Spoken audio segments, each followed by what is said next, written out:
जय जिनेंद्र दोस्तों, आप सभी का हमारे चैनल पर हार्दिक स्वागत है।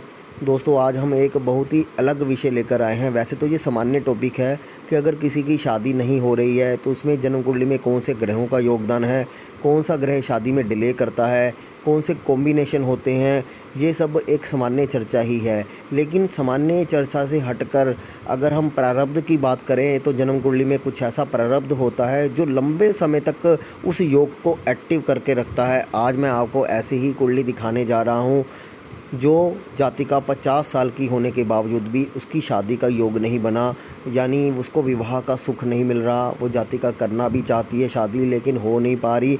आखिर ऐसा कौन सा योग बनता है, योग के साथ साथ ऐसा कौन सा कर्म भी बनता है जो उसके वैवाहिक जीवन को शुरू नहीं होने दे रहा। क्योंकि बिना कर्म को समझे हम कुंडली का समाधान नहीं कर सकते, इसलिए हमें प्रारब्ध पर तो झांकना ही पड़ेगा, उसमें जाकर देखना ही पड़ेगा कि आखिर कहाँ पर गलतियाँ हो रही हैं, कौन सा दोष है, कौन सा ऋण बनता है जिस कारण उसके वैवाहिक जीवन का सफ़र शुरू नहीं हो पा रहा। क्योंकि महत्वपूर्ण ये नहीं है कि कौन सा ग्रह दृष्टि डालकर उन योगों को ख़राब कर रहा है, क्योंकि अविलंब या विवाहित योग अगर देरी से शुरू होता है तो कहीं ना कहीं देरी का कारक शनि होता है, ये सभी को पता है।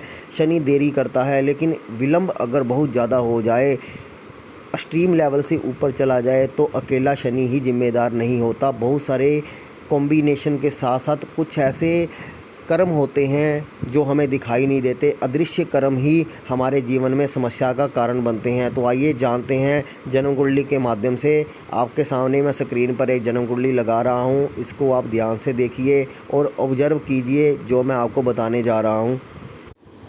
दोस्तों, ये आप जन्म कुंडली देख रहे हैं, वृश्चिक लगन की जन्म कुंडली है और मीन राशि है, यानी चंद्रमा इस जन्म कुंडली में पंचम भाव में बैठा हुआ है। ये जातिका यानी ये जो लेडीज़ है 50 वर्ष के आसपास की एज इसकी हो चुकी है, लेकिन शादी इसकी नहीं हो पाई है। तो हम उसी को इस जन्म कुंडली में खोजने का प्रयास करते हैं कि अगर हम वैवाहिक जीवन की बात करें तो हमारा मुख्य जो केंद्र है वो सप्तम भाव में होना चाहिए, यानी सातवां घर जो विवाह से संबंध रखता है वहाँ पर सप्तम भाव में केतु बैठा हुआ है। और सातवें भाव का जो स्वामी शुक्र देव बनते हैं और शुक्र कहीं ना कहीं शादी से संबंध भी रखते हैं, तो वो दसम भाव में बैठे हुए हैं, 2 डिग्री के बैठे हुए हैं। यहाँ पर शुक्र अस्त नहीं है, कंबस्ट नहीं है। शनि की दृष्टि शुक्र पर ज़रूर है, वो भी डिग्री वाइज देखें तो काफ़ी अंतर है। तो फिर भी इस जातिका की शादी नहीं हो पाई। अगर सामान्य रूप से देखें तो हम ये भी कह सकते हैं कि यहाँ पर शादी जो है वो टूट सकती है, अलगाव हो सकता है, डिवोर्स हो सकता है, 2 शादियाँ हो सकती है, लेकिन शादी हो ही नहीं पा रही। इसके पीछे क्या कारण है वो देखने की हम कोशिश करेंगे, क्योंकि सप्तम में केतु कई बार शादियाँ तुड़वाता भी है, तलाक भी होते हैं। लेकिन अविवाहित का क्या योग है, उसी दृश्य को हम जन्म कुंडली में देखने का प्रयास कर रहे हैं। यहाँ पर हमें सप्तम भाव के साथ साथ लगन पर भी ध्यान देना होगा कि इस लगन का जो स्वामी है वो मंगल देव बनते हैं, और मंगल 1 डिग्री के होकर यहाँ पर अस्त होकर 11वें घर में शत्रु राशि में और शत्रु ग्रह द्वारा पीड़ित हैं। तो अगर मंगल देव पीड़ित होते हैं, मंगल जो मांगलिक कार्य को प्रदर्शित करता है, शादी में मंगल की अहम भूमिका होती है। अगर वो लग्नेश बनता है तो कहीं ना कहीं हम स्वयं ही इसके जिम्मेदार होते हैं, क्योंकि लग्नेश बनकर अगर मंगल पीड़ित है तो हम खुद ही कई बार जिम्मेदार बन जाते हैं अपना विवाह ना होने के कारण। हम हमारी अपेक्षाएं, हमारा जो नज़रिया है वो ऐसा हो जाता है कि हमें कोई जल्दी पसंद भी नहीं आता, या परिस्थितियां भी कई बार ऐसी बन जाती हैं, जिम्मेदारियां भी ऐसी आ जाती हैं जो हमारा विवाह नहीं होने देती। हमें दोनों पक्षों को देखना है। यहाँ पर मैं कोई गलती निकालने की बात नहीं कर रहा, ये कहना चाहता हूँ कि अगर लग्नेश पीड़ित है, अस्त है, तो यानी लगन और सप्तम का मिलन होने में हमें बहुत बाधा का सामना करना पड़ेगा।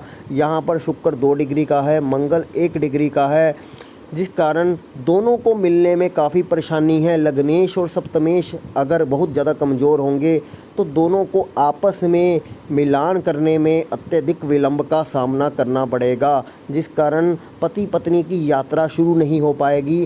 तो बुध ने मंगल को ख़राब कर दिया और शुक्र शनि और सूर्य के द्वारा भी खराब हो रहा है और उसकी राशि में केतु बैठ गया। ये 2 पैरामीटर्स निकलते हैं, लेकिन यही कारण मुख्यतः नहीं है, इसके पीछे के कारण भी हमें खोजने पड़ेंगे। ये कारण हमें जन्म कुंडली से सामान्य तौर पर हमने खोज लिए हैं कि लग्नेश बहुत वीक होने पर शादी होने में दिक्कत रहती है, क्योंकि अगर लग्नेश मंगल ही बनता है तो मांगलिक कार्य संपन्न नहीं होगा। शादी एक मंगल कार्य है, मांगलिक कार्य है, जो बिना मंगल के सहयोग के नहीं हो सकता। तो यहाँ पर मंगल कमज़ोर होने से, इसलिए मेष लगन और वृश्चिक लगन 2 ऐसे लगन हैं, अगर शादी ना हो तो बहुत देरी हो जाती है, बहुत ज़्यादा देरी हो जाती है, क्योंकि वहाँ पर लग्नेश मंगल बनता है जो मांगलिक कार्य होने में अड़चन पैदा करता है। तो ये एक कारण बना। और अब हम प्रारब्ध में झांकने की कोशिश करते हैं दोस्तों। हम जब भी बात करते हैं लगन कुंडली की बात करते हैं, लेकिन हमें प्रारब्ध को ढूंढने के लिए हमें चंद्र कुंडली भी देखनी चाहिए। चंद्र के बिना कोई भी फलित अधूरा है, क्योंकि जब तक हमारे अंदर की भावनाएं या हमारा उसका परिदृश्य जानने की कोशिश नहीं करेंगे, लगन कुंडली और चंद्र कुंडली दोनों को ही महत्वपूर्ण बताया गया है। तो चंद्र कुंडली अगर यहाँ से देखें तो चंद्र कुंडली से शुक्र जो है वो छठे घर में बैठा हुआ है, यानी अगर देखें तो शुक्र छठे घर में नीच का ही माना जाता है और सूर्य के साथ बैठा है। मीन लगन में जो सूर्य होता है वो छठे घर का स्वामी बनता है। तो यहाँ पर शुक्र के साथ छठे घर का स्वामी बैठा हुआ है। शुक्र यहाँ पर छठे घर में होने के कारण कमज़ोर है, एक तो ये कारण बना। और दूसरा, अगर हम झांकने की बात करें तो चंद्रमा और जो सूर्य है दोनों का आपस में षडाष्टक है। यहाँ पर मुख्यतः कर्म निकलकर बाहर आने की कोशिश कर रहा है कि चंद्र और सूर्य का षडाष्टक है। चंद्रमा माता है और सूर्य पिता है। अब ध्यान से इस बात को नोटिस कीजिए कि चंद्र और सूर्य का षडाष्टक, उसके साथ सूर्य के साथ शुक्र बैठा हुआ है, तो माता और पिता आपस में नहीं मिल पा रहे हैं। माता और पिता आपस में नहीं मिल पा रहे हैं। चंद्रमा पंचम भाव में बैठा है जो प्रारब्ध को दिखाता है। 5वां घर हमारे पूर्व जन्म का भी होता है, पूर्व पुण्य अर्जित कर्म का भी होता है।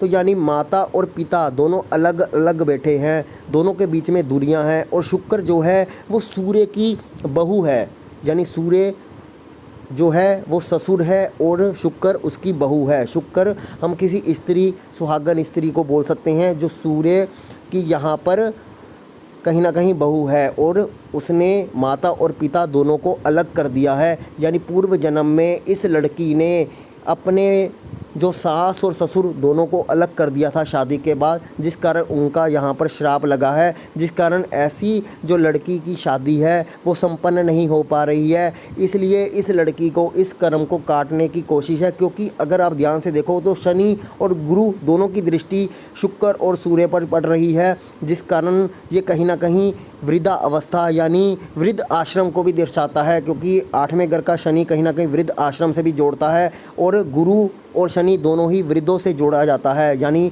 उम्र से बड़े लोगों को जोड़ा जाता है। तो वृद्धा आश्रम में हो सकता है इस लड़की ने पिछले जन्म में अपने सास और ससुर को भेजा हो या अकेला सास को भी भेजा हो, दोनों और पति और पत्नी के बीच में दूरियां आ गई थी, जिस कारण किसी का श्राप, यहाँ पर चंद्रमा का श्राप नज़र आ रहा है। चंद्रमा के श्राप के कारण इस जातिका का वैवाहिक जीवन शुरू नहीं हो पा रहा, इस जीवन में उसको सुख नहीं मिल पा रहा। इसलिए इस लड़की को चाहिए कि वृद्धा आश्रम में जाकर उनको सेवा करनी चाहिए, बुजुर्गों की सेवा करनी चाहिए और अपने कर्म बंधन से छुटकारा इसको लेना चाहिए। इस बात का इसको ध्यान रखना चाहिए। यहीं इसके कर्म की काट होगी जो इसके वैवाहिक जीवन में आ रही बाधा को दूर करेगी। इसलिए बिना कर्म को जाने यहाँ पर इसका कर्म बंधन कट नहीं सकता।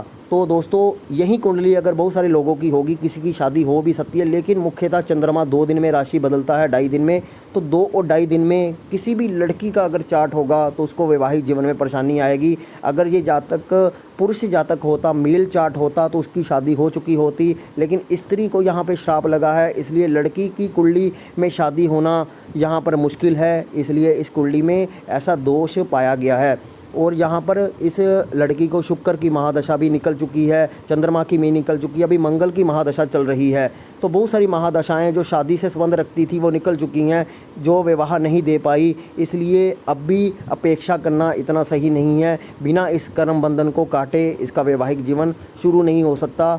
मंगल में ये कर्म अगर मांगलिक कार्य इसका संपन्न होता है तो इसी दोष को, इसी ऋण को काट कर ही शुरू हो सकता है। तो दोस्तों उम्मीद करता हूँ आपने ये कंसेप्ट समझा होगा, आपने इस चीज़ को समझा होगा कि जन्म कुंडली में ग्रहों की स्थिति देखना ही अनिवार्य नहीं है, कर्म बंधन को देखना भी अनिवार्य है। कौन सा कर्म कौन सी यात्रा को शुरू नहीं करने दे रहा, कौन सी यात्रा में रुकावट पैदा कर रहा है, उसको जाने बिना आप कभी भी जन्म कुंडली के रहस्य से बाहर नहीं आ पाओगे, रहस्य को जान नहीं पाओगे, उसका समाधान नहीं कर पाओगे। इसलिए समाधान अगर करना है तो हमें प्रारब्ध में झांकना ही पड़ेगा। तो उम्मीद करता हूँ आपको ये वीडियो पसंद आया होगा। कृपया वीडियो को लाइक करें, शेयर करें और ज़्यादा से ज़्यादा जानकारी लोगों तक पहुँचाएँ। हमारे चैनल को सब्सक्राइब ज़रूर करें। धन्यवाद दोस्तों।